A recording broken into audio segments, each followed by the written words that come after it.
यस्य स्मरणमात्रेण जन्म संसार बंधनात् विमुच्यते नमस्तस्मै विष्णवे प्रभविष्णवे। इष्टदेव स्वामीनारायण भगवान निज मंदिर में विराजमान इष्टदेव आराध्य स्वरूप श्री हरिकृष्ण महाराज लक्ष्मीनारायण आदि देवो अपने सौने श्रीमद् भागवत सप्ताह पान करावता मारा परम स्नेही आदरणीय शास्त्री नारायण चरणदासजी स्वामी, अमारा युवा संतोना मार्गदर्शक, मारा वडील स्नेही आदरणीय सत्संग महासभा प्रमुख पूज्यपाद नौतम स्वामीजी, शास्त्री महाराज धर्मप्रसाद दासजी स्वामी, धर्म स्वरूप शास्त्री जी ब्रह्म स्वामी, अमारी साथे पधारेला शास्त्री धर्मविहारी दासजी स्वामी, कोठारी स्वामी विश्वजीवन दासजी स्वामी, कोठारी स्वामी शांति प्रसाद दासजी स्वामी, मारा स्नेही पीपी शास्त्री जी, सौ आदरणीय ब्रह्मनिष्ठ पूज्य संतो, चैत्री समयाना नाना मोटा बधा यजमानो, समयामां पधारेला देश देशांतर थी सौ हरिभक्तों, सांख्योगी माताओं, सौने जय स्वामीनारायण। नारायण चरण शास्त्री सुंदर मजानी श्रीमद् भागवत जीना 10म स्कंधनी कथा करता था। स्वामी बहुत सुंदर मीठू बोले छे, मीठा तो छे ज, एमां भागवतजीनी वाणी एटले अति मीठा थई जाय, मध जेवा थई जाय। अमे बधा नानपणमां सहाध्यायी हता, रूम पार्टनर हता, क्लासमेट हता, એટલે બાળપણ કૃષ્ણનું જે અત્યારે ગવાય છે ને એ બધું અમે અનુભવ્યું છે। ભક્તિપ્રકાશ શાસ્ત્રીજી એ મારા વડીલ હતા, અમને ભણાવતા હોટી લઈને, ત્યારે આ વડતાલ ધામનો મહિમા તો શું ગાઈએ ને શું કહીએ।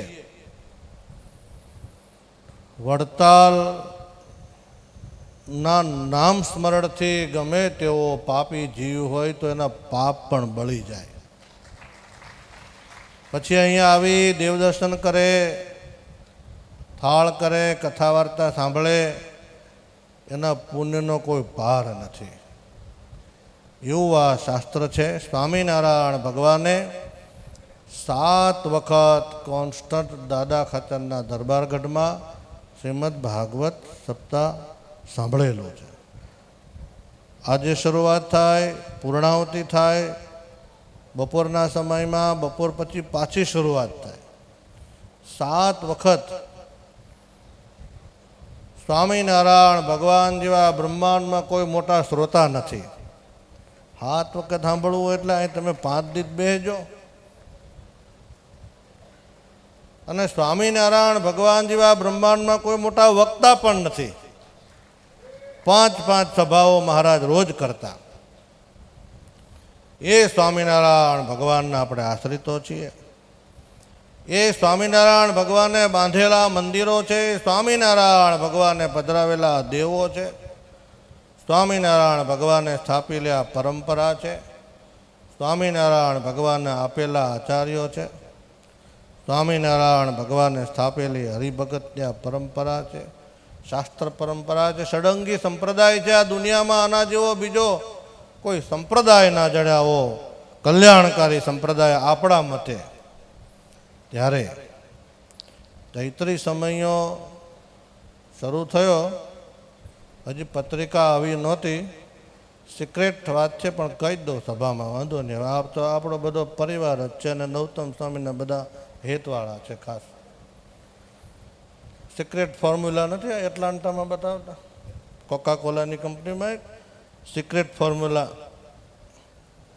પછી બધું બતાવે છે અંદરથી.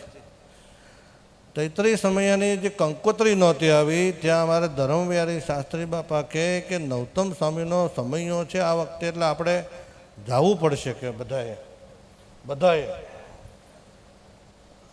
અને 4 દિવસથી ગોળો ગળાવીને બેઠા આપણે ચૈત્રી સમયમાં જવું છે. કેદી જવું? 11 જવું, સવારમાં આવીને આમ ફેણ માંડીને બે મારી આજે જવું, બપોર પછી જવું, કાલે જવું. પછી પાછા આજે અમે કારિયાણી ગયા, શાંતિ સ્વામીને લીધા. ત્યારે શાંતિ સ્વામીને પણ કીધું કે સ્વામીના 2-4 ફોન આવી ગયા, તમે હાલો આ ચેરમેન ઉપર આવી ગયા.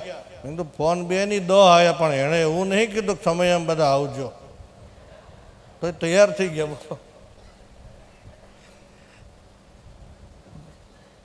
નવતમ સ્વામીની સાથે ખૂબ આત્મીયતા છે. અમારા વડીલ છે કોઠારી સ્વામી વિશ્વજીવનદાસજી સ્વામી. અમારે અહીંયા આખો સમયો રોકાવવું જોઈએ, અમારી ફરજ પણ છે. અમે મહિમા આટલો ગાઈએ છીએ તો અમારા પણ જીવમાં થોડો હોય, તમે સમજી શકો છો.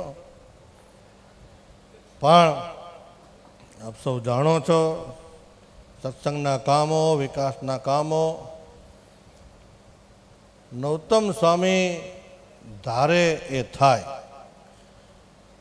હરિકૃષ્ણ મહારાજના ચરણમાં બેઠા છે, ગરુડની પાંખમાં બેઠા છે. ગરુડની પાંખનો વેગ કેટલો છે તો ગરુડ પુરાણમાં ખબર છે.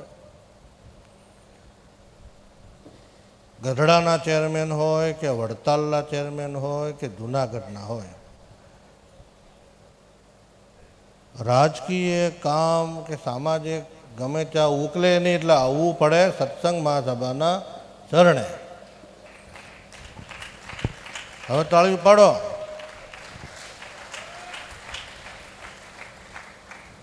નૌતમ સ્વામીની યાદશક્તિ પણ અજોડ છે.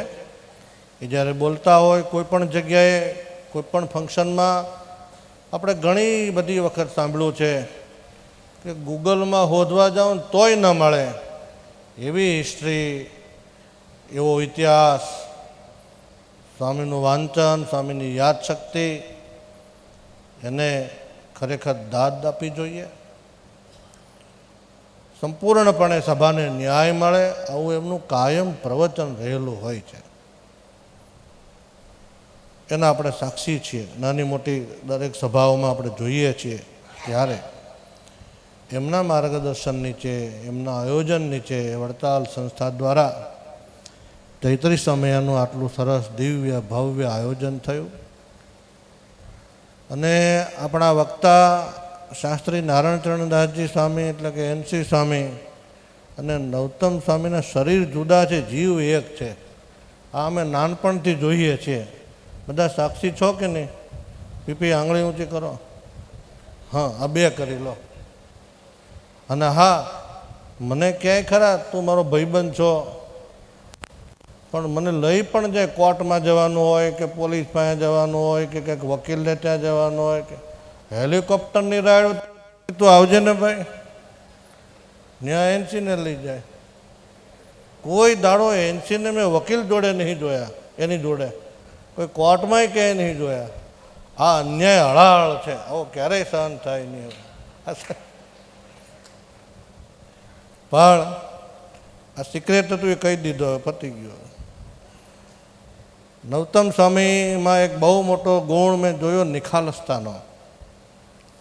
ગમે તેની આગળ એ માફી પણ માગી લે. ગમે તેવો નાનો સાધુ હોય કે નાનો હરિભગત હોય, દોષ મને માફ કરજે. આ કહેવું બહુ અઘરું છે. આપણા હાથમાં હુંશનો ગાંઠિયો ન હોય તોય આપણે આથી થઈ શકતું નથી. બહુ જ અઘરું કામ છે અનિલભાઈ. અને આટલી ઊંચી પોસ્ટ ઉપર બેઠા પછી, આટલા મોટા સત્સંગના કામો કર્યા પછી જ્યારે આ ઉદાર ભાવના આવીને એ મોટા પુરુષોના આશીર્વાદનું એ ફળ છે. આજે યાદ કરીશ હીરા ભગત ગુરુજી, વાસુદેવ સ્વામી, એમની નીચે એમનું ઘડતર થયું છે. અમે તો નાનપણથી જોઈએ, અમારો ઉતારો બી ત્યાં વર્ષોથી. આજે જ્યારે શ્રીમદ ભાગવત સપ્તાહ પારાયણ આ ચૈત્રી સમયમાં આટલી ભવ્ય અને દિવ્ય, આપણે એમ લાગે કે સભા મંડપ એકડા ઠેઠ ગળાઈને બેઠો, ભગત રસ્તામાં જગ્યા નથી, અહીંયા જગ્યા નથી. હમણાં કહેતા હતા મહારાજશ્રી આવશે તો ક્યાંથી આવશે, આટલો જબરજસ્ત સભા મંડપ ભર્યો છે. ત્યારે ફરી એક વખત ગઢડા ગોપીનાથજી દેવ મંદિર વતી, ટ્રસ્ટી બોર્ડ વતી, અમારા મંદિરના મુખ્ય કોઠારી સ્વામી લક્ષ્મીનારાયણદાસજી સ્વામી, અમારી સાથે પધારેલા બધા સંતો, વડીલ સંતો વતી પણ પૂજ્ય સ્વામીના ચરણમાં ખૂબ ખૂબ વંદન કરું, અભિનંદન આપો.